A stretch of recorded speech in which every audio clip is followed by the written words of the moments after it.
The second Singapore Summit brought together global business and thought leaders to share perspectives and insights on topics in economics, business and finance. Peace and security has been the basis for Asia's progress since the war. And all our projections and assessments and people plotting charts and calculations, how fast you're going to grow, when you're going to reach middle income status and so on, all those assume one big unspoken presumption, that the region will remain peaceful and stable, there's no war. Otherwise, all bets are off. Among the guests present was Nobel Peace Laureate and Myanmar's opposition leader, Aung San Suu Kyi. She is the chair of the Lower House Committee for Rule of Law, Peace and Tranquility in the Myanmar Parliament. Here are the highlights of her speech. I listened to the panel discussions this morning, and I was struck by the fact that we have so many able people in the world, in this world today. But perhaps the needs of our country are somewhat different from what other people might think. The values that we put at the forefront of our independence movement are still valid today. The greatest need for us now is national reconciliation, as it was then. We achieved independence in Burma through agreement between some of the main ethnic nationalities of the country, and we achieved independence together. I think we can say that if we had not had the cooperation and the support of the ethnic nationalities, Burma today would not be the shape it is. As I say Burma, let me point out to you why we need national reconciliation so much. Even the name of this country is a matter of controversy, or some see it as a matter of controversy, because I refer to it as Burma. It is officially Myanmar in transition. I've explained very often that the main reason why I prefer to use Burma is because the name change was made without reference to the will of the people. To me, that's basic. We have to respect the people. We have to respect the will of the people if we truly want to make a transition to democratic society. But I'm quite happy with other people using the word Myanmar, if that pleases them. Again, this is democracy, the right to choose. Democracy means choice, widening choice, making our choice more varied, and making choice more accessible to more of us. In the panel discussion this morning, there was a lot of talk about accessibility, affordability, inclusiveness, and that also is what democracy means. But I don't mean inclusiveness just in material terms. I mean inclusiveness that will make all our people feel that they belong to one society and that we share the same values, the same basic values. Ours is a country of many ethnic nationalities. This is why, when we talk about transition, we have to start with national reconciliation. No transition of any kind can succeed in Burma unless we can forge unity out of the great diversity which is the richness of our country. Not the natural resources which people are so interested in, but the richness of our people. This morning, there was a lot of talk about the energy needs of the future. Burma has many energy resources, but sometimes I wish we hadn't had them because, as I think many of you know, the resources have been as much of a curse as a benefit to our people. I want to depend on our human resources. I want to depend on the resources that come from unity, from understanding, from being able to build our own inclusive society which knows how to value the differences between us. During the long years that we struggled, that is to say, the National League of Democracy and other forces for democracy, we were very much helped by the ethnic nationality parties.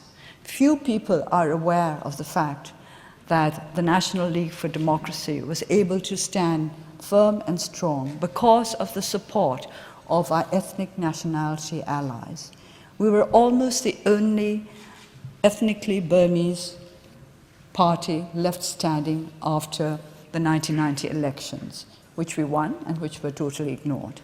But our ethnic nationality allies stood by us through thick and thin. This is why I believe that unity is a true possibility in Burma. It's not a hope, it's not wishful thinking. It has been possible. And now we have to achieve it in concrete political settlement terms. So when we talk about Burma in transition, I would like national reconciliation to be at the top of the list. Most people are thinking of the Burmese transition in economic terms. I am afraid that there are members of our government also who think of the transition in economic terms. That is to say, they are measuring the success of reform, and I would like to put reform in quotation marks, in terms of how much aid or how much investment we get. But I think the success of our genuine reforms would depend on how much inclusiveness we can create in our society, how much unity, how much agreement to where we are going together. Because it's the people of our country who are going to have to make this journey together. Politics is extremely important. I was in Hungary, Poland, and the Czech Republic recently, and in the Czech Republic, the Forum 2000 was on societies in transition. And it surprised me, and not too pleasantly, to find that in many of the discussions about the role of NGOs, of CSOs, and various organizations, the political dimension was ignored. And some people seem to think that politics was beneath them. I think that's a very dangerous attitude. Politics is not beneath anybody. If we wish to build up our country as a successful democracy, all our citizens must be part of the political scene. They must feel that they are included.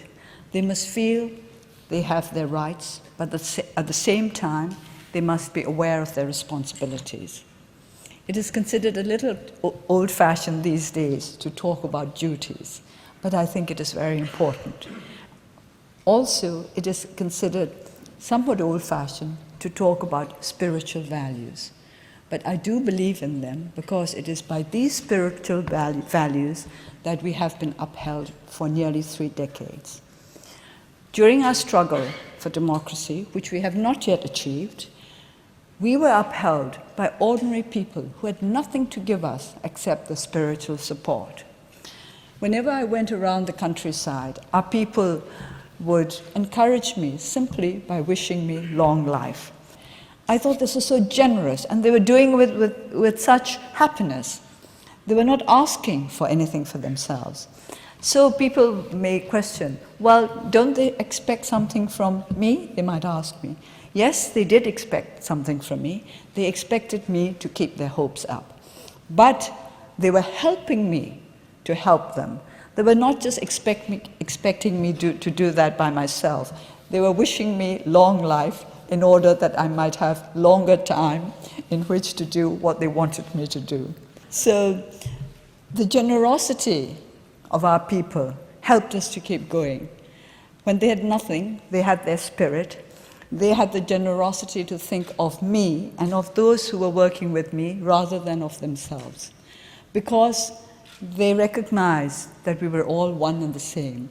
This is the genuine spirit of national reconciliation, to feel that we are all in the same boat, to know that we are all in the same boat.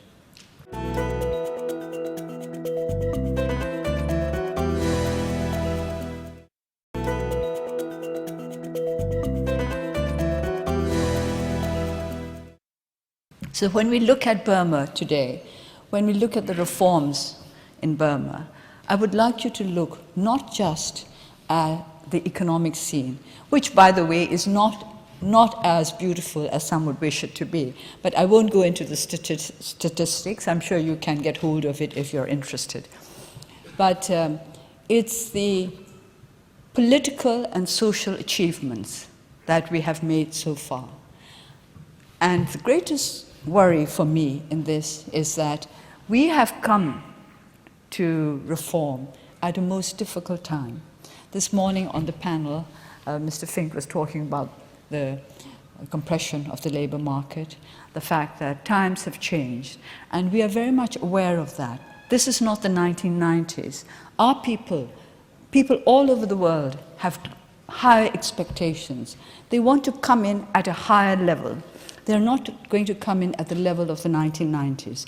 This is perfectly natural that people's expectations should rise because they're more aware of what other people have achieved all over the world. But at the same time, we need the kind of leadership that is brave enough to face the problems and to take unpopular measures if it would help us in the long run. And the great challenge of our times is that the information revolution is such that leaders all over the world are frightened of public opinion. Am I wrong to say this? I think they're very aware of the importance of public opinion, and leaders all over the world seem to be more nervous of criticism than ever because it's so vocal, because it's so widespread. But that is where openness comes in. Openness, inclusiveness, transparency. There was a lot of discussion about transparency, and that is one of the greatest needs of our country. A lot of our problems in recent months have arisen from the fact that we have been lacking in transparency. But transparency is linked to confidence. We need a leadership that has enough confidence in themselves to be transparent and enough honesty to accept criticism and to meet it in the best way possible. This is what I would mean by genuine, valuable, and sustainable reform. We need to work together, the government and the people. And in order that the government and the people should be able to work together in harmony, there's a big need in our country for constitutional change. This is something that we cannot ignore or avoid. As I mentioned earlier, the investment scene in Burma is not as bright as people had hoped it would be. I have talked to many businessmen about this, and one of the reasons they give for not investing as enthusiastically as they might have is the lack of rule of law. They are not sure that their investments will be safe and secure. And if we want our country to prosper economically, it has to be politically stable. We have to be able to convince those who want to invest in us that we are a society worth investing in. Prime Minister Lee talked yesterday about the importance of demographics, of generational changes, of economic and political issues, and peace and security. Peace and security is basic to development and advancement in any country. Nobody wants to invest in a country which is not at peace. And peace and security can only be obtained if we, the people of Burma, decide that we can do it together and we must do it together. So my hopes lie basically inside the country. It's our people who must decide how this transition is going to go, whether the reforms are going to be genuine or not. But the role of the international community is also of extreme importance, because we need you to recognize what is going on in my country. It's only by being realistic about what we need to do that you will be able to help us. We need this help. We need you to say, there must be improvement, instead of saying, there is talk of improvement. There has been a lot of talk about reform. There has been a lot of talk about improvements. But we also want you to take a good look to see what has really been done to improve the lives of our people. In the end, that is the test. how much better off are our people now than they were 3 years ago? I could answer that question for you, but I want you to find out for yourself. Just go to the country, go down to the countryside. Please don't forget that about 70% of our people live in the rural areas. And please find out from them what has changed in their lives. Do they really feel that their lives have changed for the better? Are they as hopeful now as they were 3 years ago? And what are they hopeful for? Please find that out for yourself. And then you will get the answer to how far reforms have gone in Burma, how far along the road we are to transition from a poor, divided nation into a united and prosperous one. Because you mustn't forget that we are still a nation divided, because our ethnic nationalities have not been able to come to a peaceful settlement with the central government. That is crucial. That I would like to be the foundation of our new democratic union.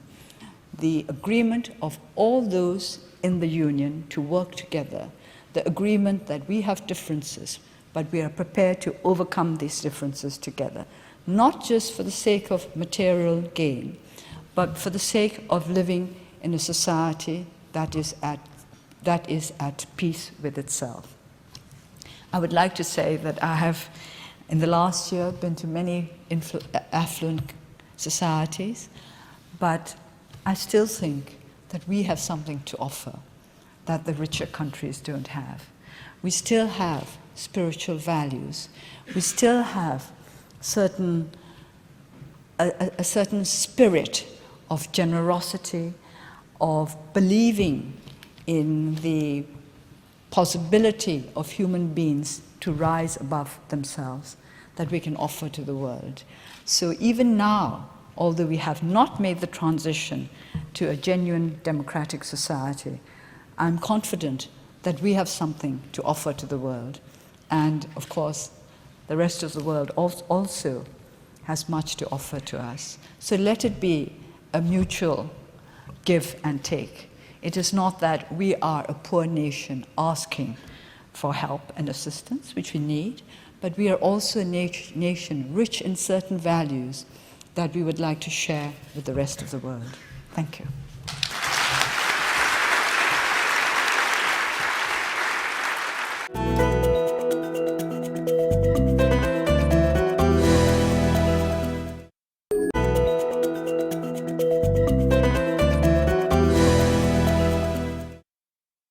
I'm Anand Mahindra from the Mahindra Group in India. Dosu, thank you for that remarkably articulate and clear-headed speech. You mentioned that investors worry about the rule of law. And as someone who does invest in emerging markets around the world, I agree with you. But there's one other thing that I have begun to worry about, and that is to try and divine what is the fundamental attitude of people towards business, businessmen, and wealth creation. In America, even though there has been a trust deficit of sorts created in the last few years, they have never really lost respect for people who do business and who create wealth. And to my dismay, I find there's a strong residue of that in my country, India. So I'd like your understanding of your countrymen. What is their attitude towards business and to wealth creation? Wealthy people are not popular in Burma, you are quite right. But I think we've got to change this. We've got to change this perception by making it possible for people to see that wealth can be obtained honestly. That is the key. Our perception, the perception of the great majority of our people is that nobody who became rich under the military regime could have come by their wealth honestly. And not only that, it's even worse that most people think that they didn't come by it justly, that people who got rich through injustices. So I don't think this is true of everybody. I'm sure there were people who did not come by their money honestly, and there were people who are not free from having indulged in actions which were unjust. But I don't think everybody should be tarred with the same brush. We've got to work towards it by showing that business people can be honest and that they can be responsible and caring for others who are not so wealthy. Aung San Suu Kyi, it's an honor to welcome you to Singapore, and I've waited a long time to hear you speak in person. My question is on the ethnic conflicts in Myanmar, because you have spent quite a bit of your address touching on this. Of all the conflicts, I think the Rohingya issue is one that has been in the papers a great deal and is a very deep and complicated one. My question is, how do you see Myanmar handling that issue, and can ASEAN be of help at all in resolving this? Thank you. It's one of the most difficult problems we've had to face in recent years because, of course, it's not just confined to Burma, because there are Muslims all over the world, and one can understand the concern of Muslims all over the world as to what is happening inside our country. I've always said, let's start with rule of law. Let's make sure that there is no violence in these societies where we have people of different religions living together. The Burmese are, by tradition, a tolerant race. The Buddhism itself is a religion that is based on tolerance, on compassion, on loving kindness. And we want a country, as I said earlier, that is at peace with itself, and that we want all our people, all our communities to be at peace. So what we would like ASEAN and the world to do for us is to be more understanding of our problem and to be more aware of the nuances of the problem and not just see it as Muslim against Buddhist. It's not that. It's a matter of fear. I believe that hatred is rooted in fear. You hate what you fear. We have to start to eliminate hate. We've got to start by eliminating fear, which is to say we have to give our people a sense of security. We have to do it within the country through rule of law, through the government taking the right measures. But I think you can help us. You can help us to overcome our fears by giving us your understanding, by trying to go deeper into the reasons why these communal conflicts have been taking place. It's not as simple as this community hates that community, or this community wants to destroy that community. No, you have to get at the root of the matter. Why are the fears there? What can we do, we inside Burma, as well as all of you outside who wish us well, to eradicate these fears? Please study the situation in depth. Please don't take a superficial look at it and try to condemn one community or the other. That will not help us to achieve the kind of peace and understanding that we need so much. On behalf of all of us here, Dosu, may I, in the tradition of your people, wish you a long life. Thank you very much. Not a powerful yes.